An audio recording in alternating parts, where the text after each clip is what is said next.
I have Kate with me this morning. I've been kind of skating, trying to figure out the ropes. You said I'm ready to join the show. I think you are. We should put her in. Put me in. Put me in, guys. This is it. This is my big shot.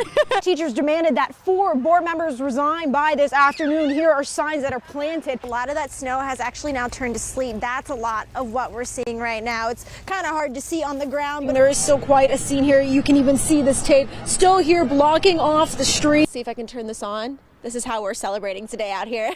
Oh, wow. So, wow. Don't you like it? And they did a few searches and they haven't found anybody yet. As far as we know now, we do know they were conducting a few more searches. First, I want to show off that I have pockets on this dress, which is rare. It's a rare thing. Morning, Carly. Yeah, a little different than what we've seen so far. So this is the app itself that I was able to download, and you can go in and you can choose to either rent out your car or borrow a car. So I'm enjoying the circus right now. Yeah, I feel definitely. Like.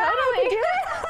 Now we are finally on scene. We were joining you from the road much of the morning, but now we are here at the Obi Community Church. This is where police have set up a command center. We're along Freedom Drive, and if you take a look over here, there's a lot of slush. Prepared these bags. They're called snow packs, and inside here are cans of food that you can see along here. It's on the North Carolina state flag, and you know the First and Freedom license plates, it's on there too. And that lawsuit I have right here in my hands, and I'm going to go over this with viewers in just a minute, but this is the first time we're hearing from Matthew Hamilton in person.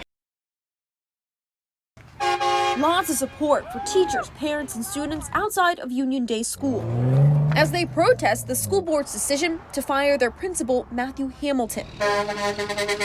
Andrea Crabiel is one of many teachers who protested on Thursday. They took the heart out of our school. But she's also a mom to 2 students here. Want to be back in school? As they sit in front of the school, they pass the time making birthday cards. Oh, that looks awesome. I mentioned to my kids on the way here that it was Mr. Hamilton's birthday, so they have taken it upon themselves to make birthday cards for him. That's because she said her kids loved him, and so did many of the teachers. This is not a man that deserved to be fired. Crabiel says they're still trying to figure out why he got fired, but it's not their only question. It's beyond that. They didn't tell us what those questions are. I'm just not sure how much I'm allowed to go into detail about what we asked. But they say it revolves around school policy, and they want the board to provide documentation with their answers. You know, we can't be the teachers that we are in the classroom with this going on. It's draining. They say they won't return to school until they get their answers. And the window exploded. I looked, the bricks were flying.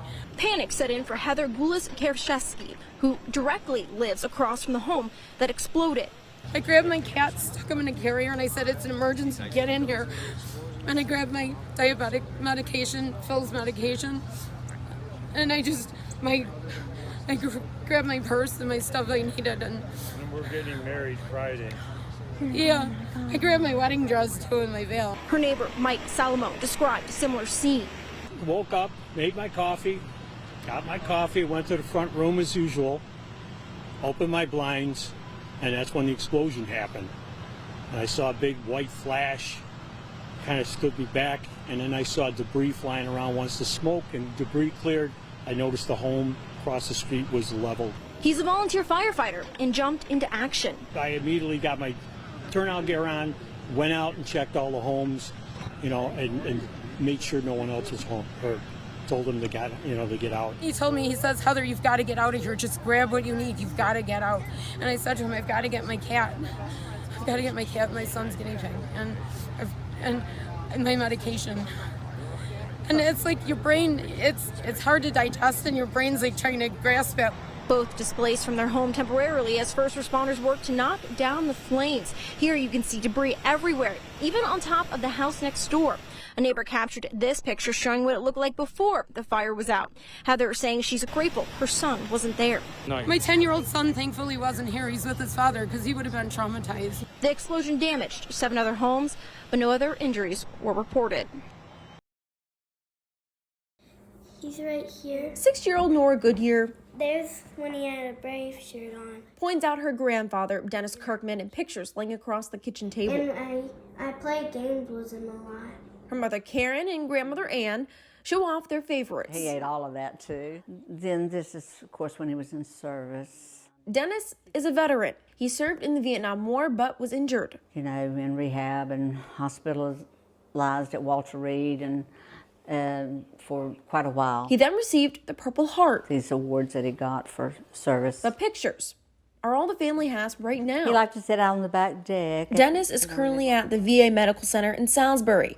The last time they saw him was July 23rd. We just had an anniversary, which we missed.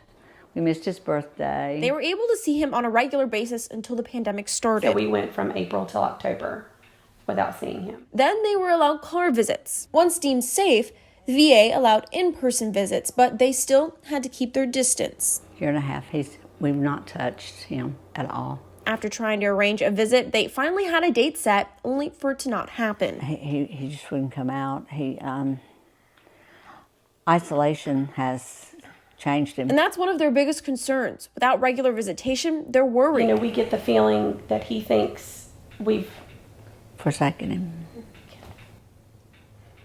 In fact, he's actually thought that he and I were divorced. Along with their concerns, they have a lot of questions. You know, you ask about visits and you say, when will visits? And the response is when they decide, and I would say, who are they? They should be working really hard to make these visits happen. Until then, they hold onto these pictures tightly.